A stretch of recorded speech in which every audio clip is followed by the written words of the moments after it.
Did you try contacting the Zagreb police to proceed through them? This happens through a legal team in Zagreb as well in parallel. I'm aware that she even tried to abduct her son in Zagreb in September. So this is not, the case is not safe and sound. I flew to Zagreb. I'll be back in Zagreb next week. Yes, sir, I'm on this case. And that's who I am, because I want two things. I want Aurelia to be stable, safe and sound, and I want no more borderlocked children to disappear from Malta. I recall as well that your concern is even multiplied by the fact that Aurelia has a condition, right? We all know that. We all know that she has a condition that's diagnosed. Mother Dei has the information. And yes, if you go to Mother Dei and to speak to people who are actually, who are the people who did the surgery on Aurelia, and to some people who worked there, Aurelia's mother went to Serbian doctors, Serbian nurses, and proudly said that she's the biggest fraudster ever in Serbian, speaking to them and how she is fooling the Maltese system. Because we have a good police. I'm sure there is great talent at the police. I met great people at the police.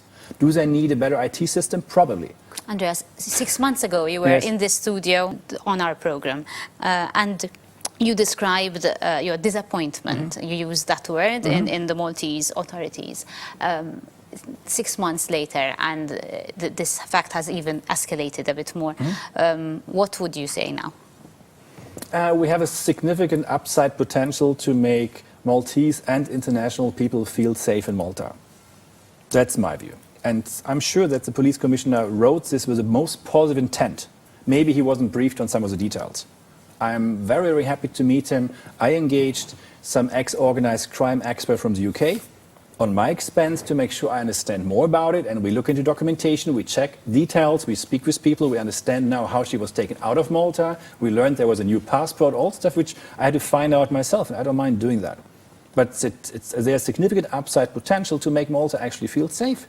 Okay, Andreas, thank you for joining us once again. I hope that we'll have a more positive follow-up the next time we'll hear from you. I'm sure we will.